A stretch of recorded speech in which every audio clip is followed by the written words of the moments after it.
Hi, my name is Pastor Hal York, and welcome to Truth in the Trenches. Today we're going to be in Proverbs chapter 5, verse 1. My son, pay attention to my wisdom. Incline your ear to my discernment, or my understanding. Obviously, this is a dad exhorting his son, teaching him, warning him, as he does very often in this book. But this is one of those we need to talk moments in the life of a parent and child, because what he's going to be talking about in this chapter are very, very important. He's going to be warning him about the dangers of immorality and so on, of having a biblical outlook on morality and what God's Word says about it. So this is one of those conversations that are too important to have while you're driving in the car with the kid in the back seat with his headphones on. You want to make sure they get this. This is too important a subject to leave it in the I hope they heard that category. This is a we need to talk, we're going to talk, and you need to pay attention. The dad in Proverbs no doubt had more than one such talk with his children. This dad in Proverbs was intentional about his parenting. He didn't just hope the kids got the instruction they needed. He made sure that they did. So let's look at what he says.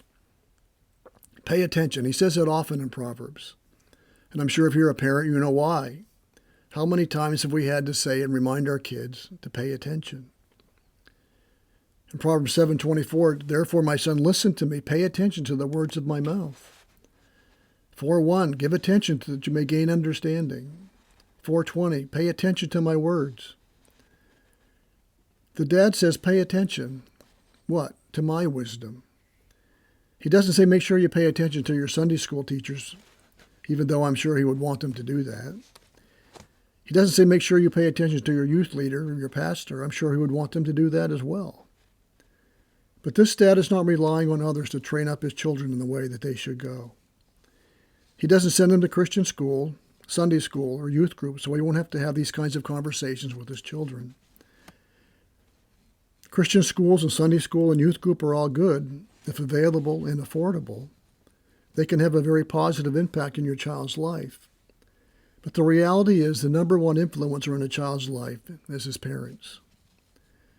So this dad's not passing off his God-given responsibility of teaching his children the things of God to somebody else. He's determined not to abdicate his God-given role as a primary influence and teacher in his child's life. And I think that last point is what he's stressing in this verse. He says he wants his child to pay attention to and incline their ear to his wisdom and discernment. Yes, there are times when he says, pay attention to my words and my sayings.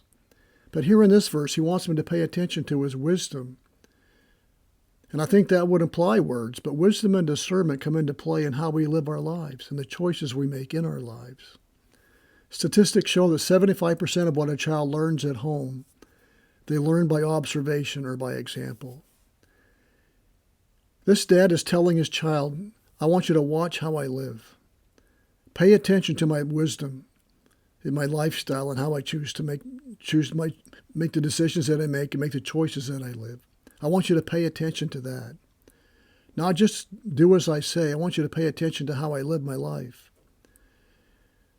which involves teaching them not only what you do, but why do you make the choices that you do? Why do you have the priorities and values and the work ethic that you have? Why do you have the spiritual disciplines and the morality that you embrace? Why do you use time the way that you do? Why do you use the money the way that you do? Why do you treat people the way that you do? Why do you deal with disappointment like that? They need to see how we treat our spouse. Teach them the why of these virtues and values in your life. This dad is not only speaking intentionally, he's living intentionally. So his admonition to pay attention to his wisdom is an admonition to pay attention to his life, which implies this dad sees the importance of spending time with his children, of having them around him when he's living life, inviting them to be around him, whether he's going to the hardware store, mowing the lawn, fixing the fence, whatever he's doing, just hanging around in the house. He wants his kids to be around him. He wants him to hear the conversations that he had with his spouse, with his friends. He wants him to be around him when he's at church, because he wants them to see how he lives his life. He wants them to see his wisdom and his discernment and the why of his life. Spending time with your children is not just playing with them. That's necessary and important. But just allowing your kids to be with you. Let them see how you live, what you are like, how you respond to criticism and disappointments, what it means to be a friend. How do you choose your friends? How do you meet the responsibilities of everyday life? Wisdom, discernment, flesh themselves out in life skills. And our children need to be around us so that they can see that. And this dad understands that. So he says, I want you to pay attention to my wisdom, how I live my life. As our kids hang around us, are they seeing wisdom? Are they hearing discernment? Are they learning how to solve problems wisely by watching how we solve our problems? Are they learning by example how to be an active and useful member of the church we attend? Are they learning by watching us how to have a meaningful relationship with the Lord and what that means? Our children are paying attention to our life. This dad realizes that. That's why he is intentional about the way he's living and what he wants them to see.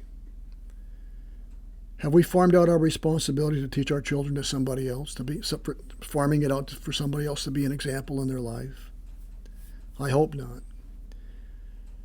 This dad's living his life intentionally because of what he wants it to accomplish. We have an audience, the most important audience in our lives, that's watching us live. And they're called our children. Deuteronomy reminds us of the importance of this in chapter 6, verses 6 to 8. These words which I am commanding you today shall be on your heart. You shall teach them diligently to your sons, and shall talk of them when you sit in your house, formally. That's formal instruction. And when you walk by the way, when you lie down, when you rise up. That's the informal parts of life. You shall bind them as a sign on your hand, and they shall be as frontlets on your forehead. They shall be easy to see for your children as they watch you live your life. What's a short version of that? My son, pay attention to my wisdom. Incline your ear to my discernment. Lots to think about in that little verse. Are we living our lives intentionally for the most important audience we have in life? And that is our kids. I trust that we are. So may we take this verse and apply it to our lives today, and may we, in the trenches of life, as we seek to live our lives for the glory of God and the good of others. May God bless.